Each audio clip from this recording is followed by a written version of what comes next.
load a quilt onto an HQ Avante frame the Quilt Lizzie way. We're going to start in the back with our backing.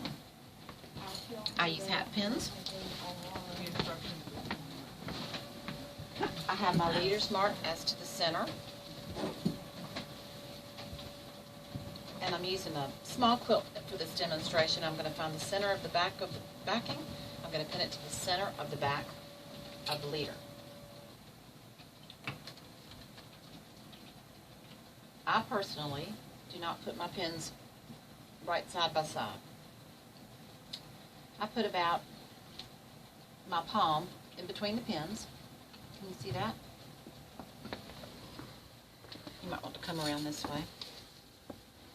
I find that the leaders are 11-12 inches long, so by the time you roll your backing up, you're not going to have any problem keeping the backing straight. Pause. Hey, we started in the middle and we're going to work to our left. This helps you keep any puckering or what I like to call blousing out of it. When you get to the very end, take your pearl tip or whatever pin you're using and turn it back. It'll save you a lot of stuck fingers. Now we're going to take the rest of the back and we're going to go to the other end. Pause. When you get to the end, I like to add another pin close to the end for extra support. Now, what we're going to do is we're going to use the friction of the front leaders to pull the backing onto the back. So straighten your backing all the way out to the front. Nice and flat. You don't need to worry about it picking up pleats or anything along the way. Set your ratchet and just roll it up. The ratchet came loose. And leave yourself just enough hanging down that you can pick up this back leader. The next thing we're going to do is we're going to pin the backing to the front leader. Come under, bring your leader over the top, like so.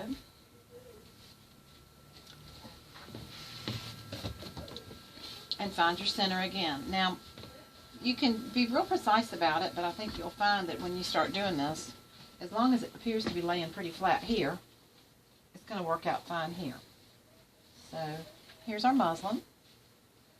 We're going to find the center, and once again, we're going to pin from the center out, which gives you a smooth install.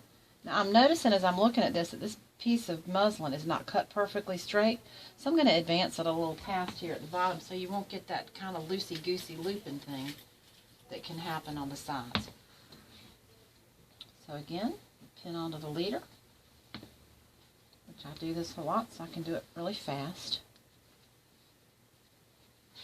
And turn your pearl at the end to keep from poking your finger and bleeding on stuff. And we're going to go this way.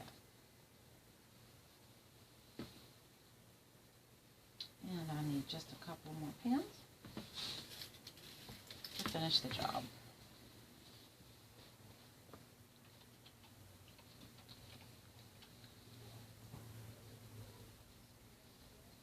And you'll notice I'm taking 2 tucks with each pin. Up, down, up, down. And I like to put an extra one right here at the end, again, to avoid loosening and blousing. Now, your back is on, and if you'll notice, think of a biblical scroll, and you'll see that you kind of came up under both of them. And I'm going to bring this backing up to here because now I'm going to put on my batting. So give me just a second, I'm going to pull my batting out and we're going to install our batting. I am using an 80-20 batting product, which I find gives my quilts a nice loft. And I've got more than I need because it's longer, but I'm going to have a little spare piece left that I can use for placemats or whatnot. And I'm going to pin my batting to the bottom of my backing. Not with a lot of great intensity, and you don't need to get wrapped around the axle that there's a little hanging off here because it actually makes it for a nice clamp. When you get ready to use your HQ clamps, it'll hold on tighter. We're only going to put 3 or 4 pins in here. One about every 12 inches is sufficient. Now, one thing you need to know before you load a quilt is the dimensions of your back and your top.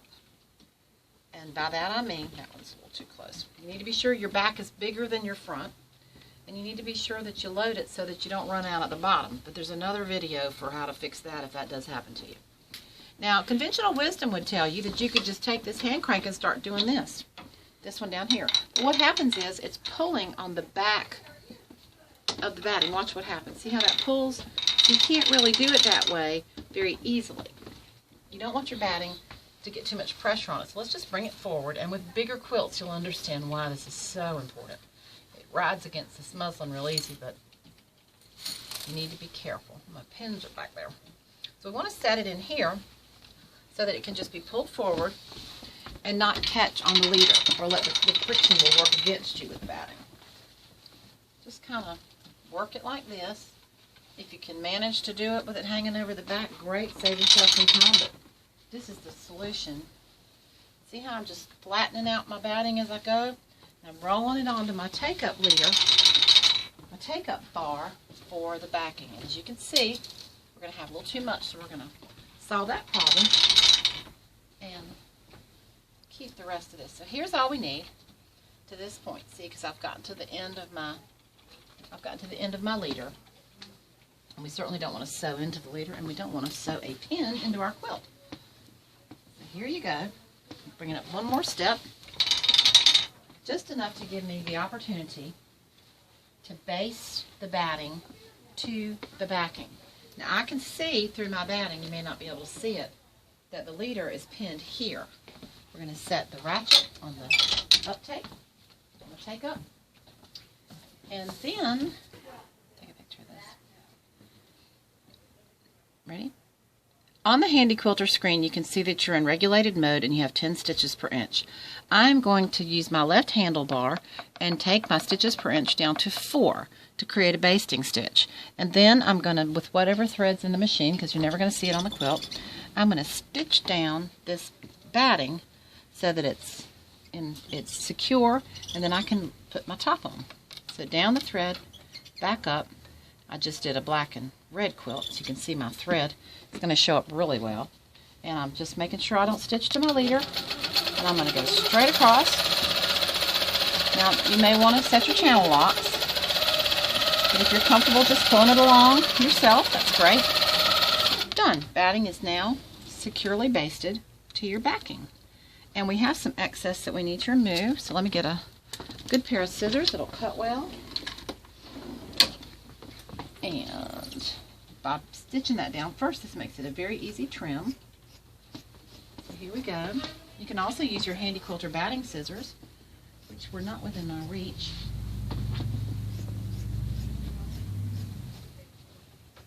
And there you go. The excess batting has been removed. And we're ready to load the top of our quilt. So let me get my top. Now, one thing that's important to note is that you need 6 inches all the way around your quilt.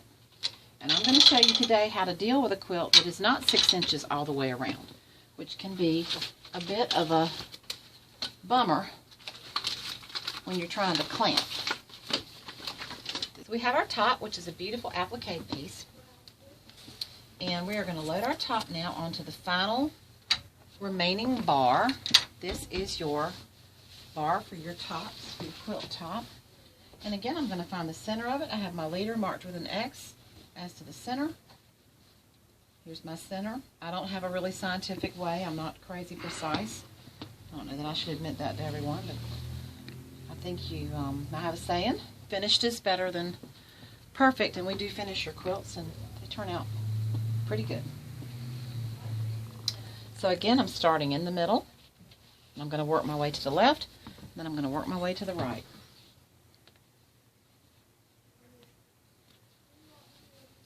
And you can see I don't have a lot of space here.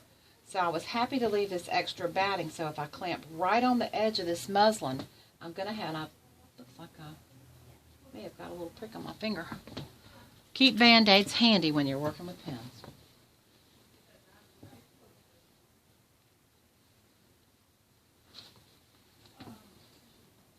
So here we go. This one goes on real quick. The reason you want 6 inches bigger on the back than the top, aside from the fact that you'll be able to clamp, is that when you finally stretch your quilt onto the frame, you're going to find that it enlarges a little bit. Because even though we iron everything down, we want to pull it flat to quilt it. And when you pull it out, it's going to stretch and flatten out. So here we go. We've got this on here. throw this to the back because, again, we're going to pull it forward with the ball. Okay? Set your clamp. Now, one thing people ask me a lot of times is, what about if this wrinkles along the way? Well, if you think about it, run your hands through here. This is why we basted our batting down. If you think about it, this is all going to work itself out as you quilt forward, but it becomes more obvious after you've done the quilt. So here we go. And I know that's making a little bit of a pucker, but we're just going to run our hand through here. Straighten that out. This has got applique in it, so we have to be careful with it.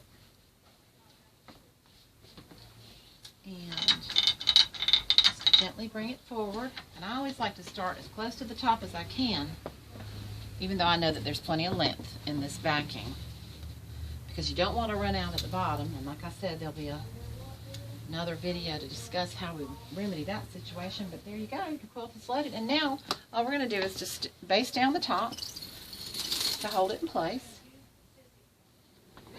Start in the middle, bring up your bottom thread. Again, we're going to select our thread here in a few minutes. And we're just basting, and the binding is going to cover up that. And I know I have a bobbin that's about to run out, so I'm going to go ahead and use the bobbin up. And I'm just going to take my left hand and stretch this to hold it in place.